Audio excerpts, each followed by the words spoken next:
spirituality versus religion, because spirituality and religion are so intertwined, they're so interrelated.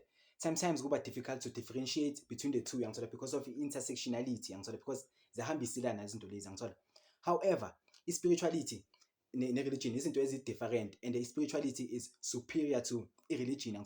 Spirituality is completely independent of religion. However, religion is dependent on spirituality.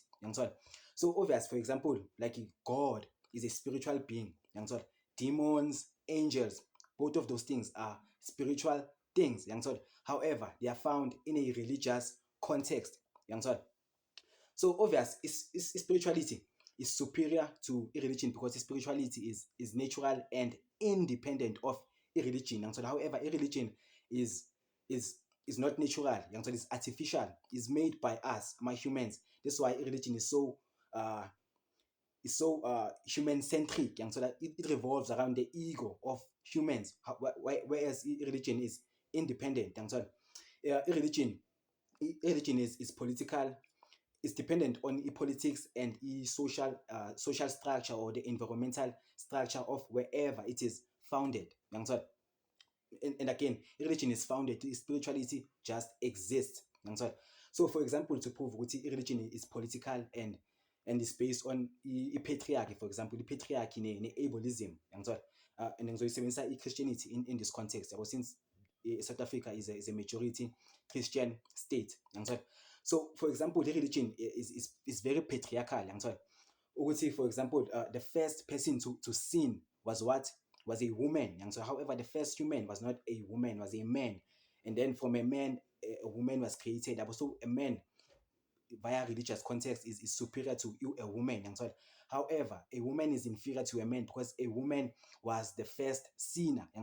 Even the way religion portrays women, maybe uDelilah, umfazi kaSamson, like the only prominent role most women play, like eBhayibhelini, is to further the story of a man. uDelilah wathathela is a bad character because wathathela uSamson amandla akhe, which were aseyinwelweni. Eve was the first sinner, intombazane yokuqala ukuyenzani, yokudla ifruit convinced yini inyoka.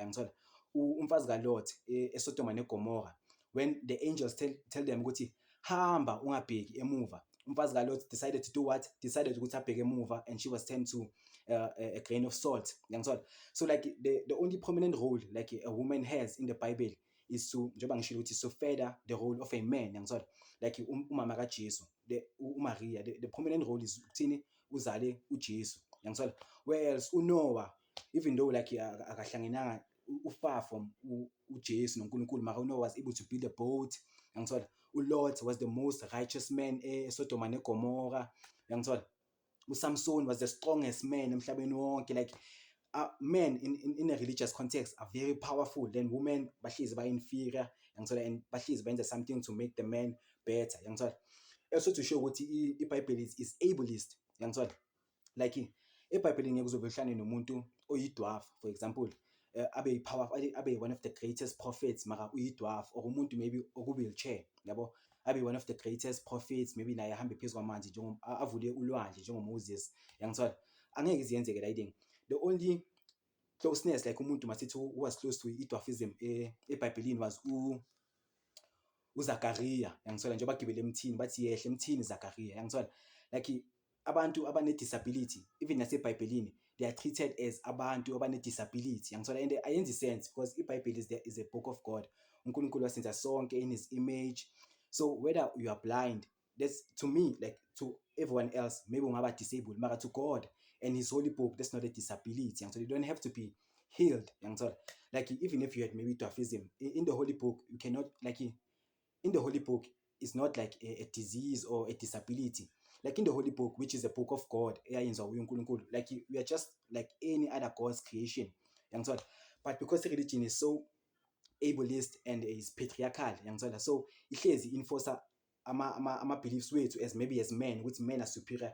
So I enforce through the religious book ukuthi thina abantu ableism, ukuthi abantu aba-able, abantu who are not blind, abangahambi ngama-wheelchair, who are not dwarfs nani, yibo futhi abantu aba-right, abangadingi maybe ukuhealwa for being able. Whereas abantu aba-disabled, yibo kumele bahilwe in the Bible nani nani nani nani ngizwa, which is a political firstly, and it's also like a social is a social structure ngizwa. So obvious, or religion is defined as a set of written beliefs about supernatural powers and divine entities. So you cannot have a religion which is unwritten. However, spirituality is nature, bafethu. Spirituality indlela izinto ezingayo. I don't have to read a book like to know ukuthi uNkulunkulu ukhona. Like ngaba nenkinga ukuthi ngambiza ngomvelinqange, wena ungambiza ngoQamatha, abanye bangambiza ngoModimo, abanye bangambiza ngoJehova, abanye bambiza ngoAllah. Singaba namagama wakhe a different, yabo. However, it is objective ukuthi lento leyo ikhona, whether you read a book or you do not, lento leyo ikhona objectively. Yangithola. However, religion like has this idea ukuthi my God is the true God. Yangithola. Abanye bathi uHades noZeus were the true gods. Yangithola. Abanye bathi uJehova is the true God. Abanye bathi uBuddha or Buddha is the true God. Abanye bathi uAllah is the true God. Yangithola. That's the issue of religion. Religion forces you ukuthi this is the way to do things.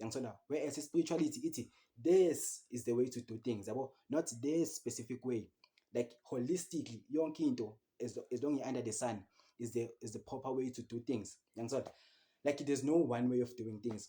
Even ulwandle, the ocean, there's no Pacific Ocean. There's the Pacific Ocean, the Atlantic Ocean, the Mediterranean Sea.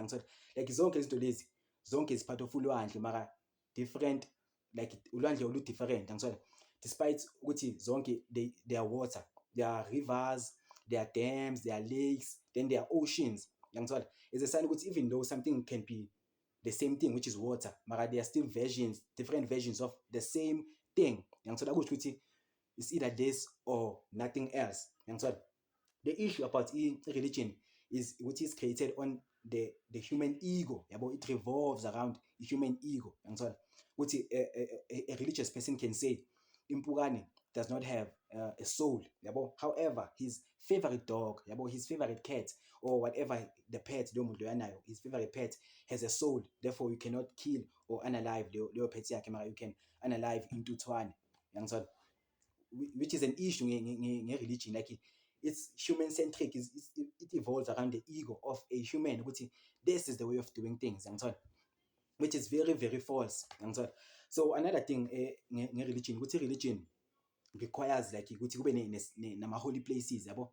Religion separates the human from nature because it's very human egotistic. I'm superior to nature. I was created in God's image. So therefore, about humans, bazothini kumele siye kuma temples mesifuna ukuthandaza noNkulunkulu, or abanye bazothi you have to go to the mosque to connect to uNkulunkulu. Abanye bazothi you have to go to the church to connect to uNkulunkulu. Separating themselves from nature. Whereas spirituality says you can go to a mountain and you can connect to God, and you can go to the river and you can connect to God. You can go to elwandle and you can connect to God. Over different places have different levels of spiritual powers. However, zonke indawo yonke into natural has a level of spiritual powers. Religion is inferior to spirituality. Religion depends on politics. Religion is a political tool. Religion is a tool for social control, and religion is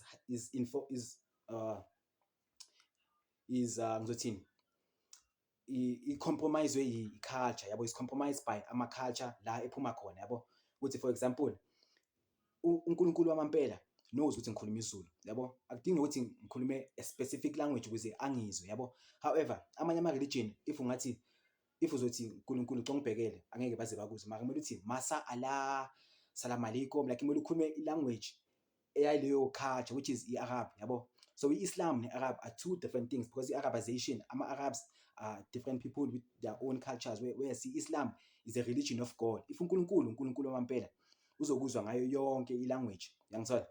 So what you